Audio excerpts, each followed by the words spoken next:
So I'm just back on here real quick. I don't normally do two videos, but I wanted to follow up with the last video, um, talking about explaining a little bit about sin, because I don't think I really got into depth for you guys to understand sin, death, and God and the devil and how all of it works together. So I'm going to do this short, quick video as a follow up, so that after you listen to the other one, you kind of come in here to kind of get a better understanding.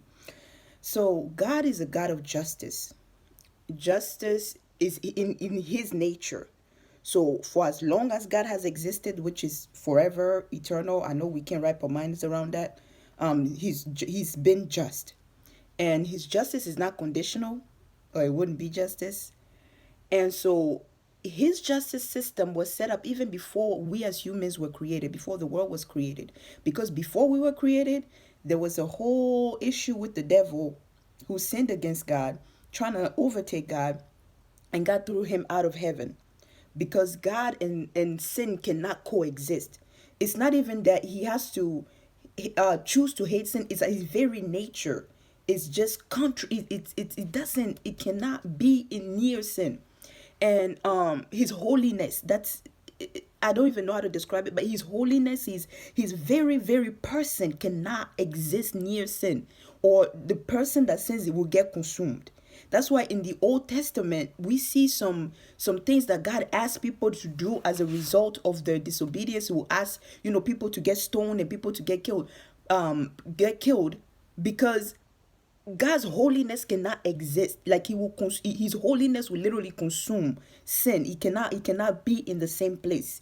And so when the enemy rebelled against God, if you don't know the story, the devil, the Satan, used to be an angel. He used to be the mightiest angel in heaven, and he was a worshiper. God created him beautiful. God created him awesome, powerful, and so that got to his head, and he wanted to overthrow God and be God himself. So he took a third of God's angels that God had created and tried to turn them against God. So there was a whole war in heaven, and Satan and his angels were thrown down on the earth. And some of them, that's how we have Satan and demons and all of that. That's all in the Bible. I'm gonna start probably going deeper into the Bible and giving you guys actual references so you guys understand where all of this is coming from. So look out for that. I'm gonna start doing more Bible in-depth Bible studies. So God's justice system, like I said, it has already existed before we even created us. So when He created us, He created Adam and Eve. God told them that for you, I'm paraphrasing here, summarizing, but basically for them to exist in His environment, they could not sin. They could not sin. All right, and I know you guys all know about the tree and Eve eating the fruit. People say apple, but the fruit. And that caused them to be their sin caused them to be kicked out of God's presence. Now, the thing with what I was talking about in my last video with sin and owing and debt, it's not that because of the sin of our sin we owe the devil our lives, but sin allowed the devil access to our lives. Does that make sense? So it's not like you owe him your life because it's God who's the God of justice. He's the judge at the end of the day, right? And in his legal system, when you sin, death is the result because you're completely separated away from him. And Jesus says that he is the life. So if you're separated from life itself, the other end is death, right? So when so in God's legal system, that's what sin does. So when Adam and Eve sinned and they were kicked out of the garden, they were kicked out of life itself. So death entered the scene. All right. So death entered the scene, and because death entered the scene, now the enemy, the devil, who is a He doubles in everything that is contrary to God, everything that is filthy, everything that is evil. That's his domain. So if you're operating in the things that are in his domain, you give him access to your life.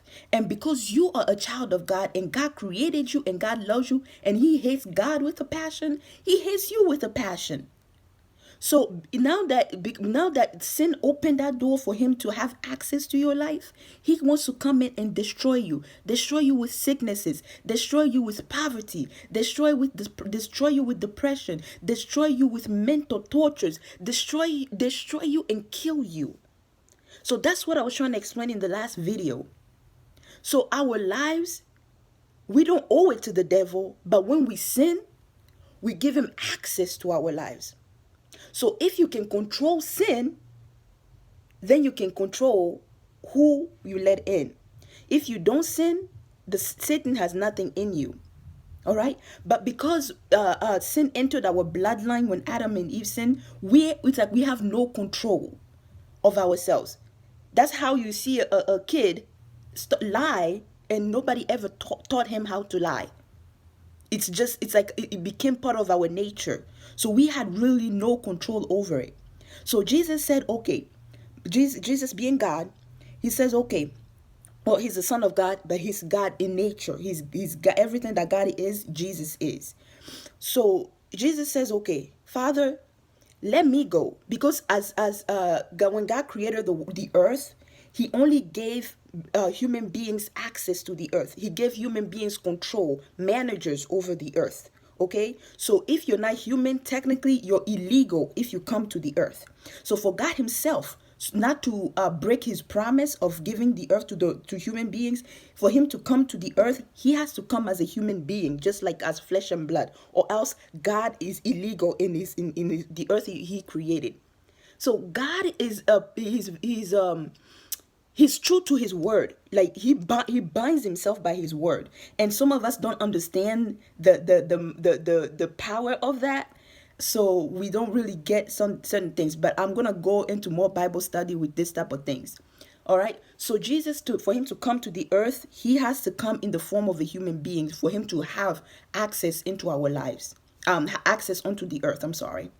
So when he came as a human being, he was like, okay, for me to be able to pay their debt, I cannot sin like they do. Because if me as Jesus, I sin, then I also give the enemy access to my life, and my blood is no longer pure. So I cannot do anything for them. So Jesus had to be able to live a life without sin so that he can break the power of sin. Right? So he can break the power of sin. So once he broke the power of sin, he gave us that power when he was leaving and going back up. He gave us that power. Well, here you go. You are able to now live without sin so that you don't give access to the devil into your life. Does that make sense? All right. So then that power is to the Holy Spirit. That is why Jesus brought us the Holy Spirit, because we cannot do it on our own. Our own sinful nature, as long as we are still in the flesh, it still fights us. We are still fighting that battle of sin. But when you have the Holy Spirit, it's like you're living in the power of God. So now you're able to overcome sin. So once you are able to overcome sin, you're able to overcome death. You're able to overcome the devil, because the devil cannot come. Because what the devil does, the Bible calls him the accuser of the brethren. That means that he accuses us before God. God's whole system is a legal system, and we have to understand that everything works by law. So what the devil does is he shows up before God as judge, and God has to listen to him because God is a righteous judge. Just like in court, when even if you're the judge's son and somebody brings a complaint against you, like a legal complaint, even if your father is the judge, he still has to listen to the case, because it's a legal case, right? Because you're coming based on the law that is written, right? So that's what the devil does.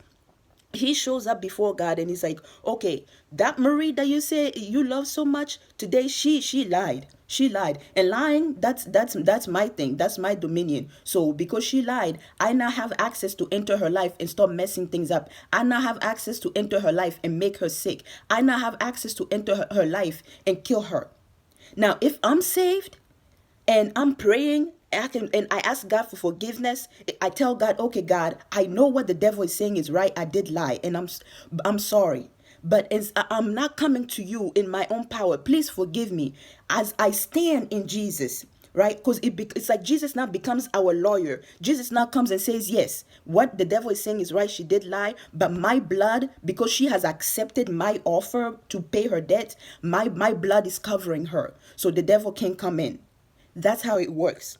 So when the devil comes and accuses us before God, Jesus comes and says, and we repent, because we have to accept our repentance. Is that saying, okay, yeah, God, what the charges is bringing against me is right, and I admit that, but I choose to accept Jesus's offer to cover my sins. So he doesn't have anything in me anymore. That's how it works. So when we refuse to accept Jesus, even though his blood is there to cover us, it cannot, because it's like we have stopped him from testifying on our behalf. We have stopped him from being a lawyer on our behalf, because we want to defend ourselves, and it doesn't work that way. Because even if your dad is the judge and you did break the law and there's nothing covering you, you will go to jail still, and your father's heart is going to be broken.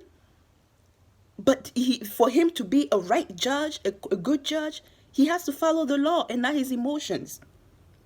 So that's why he was like, okay, I'm going to offer up what they need to get out of jail, so they don't have to go to jail. So if they accept that, even though they may fall into sin, they don't have to go to jail anymore. So that's how the whole system works.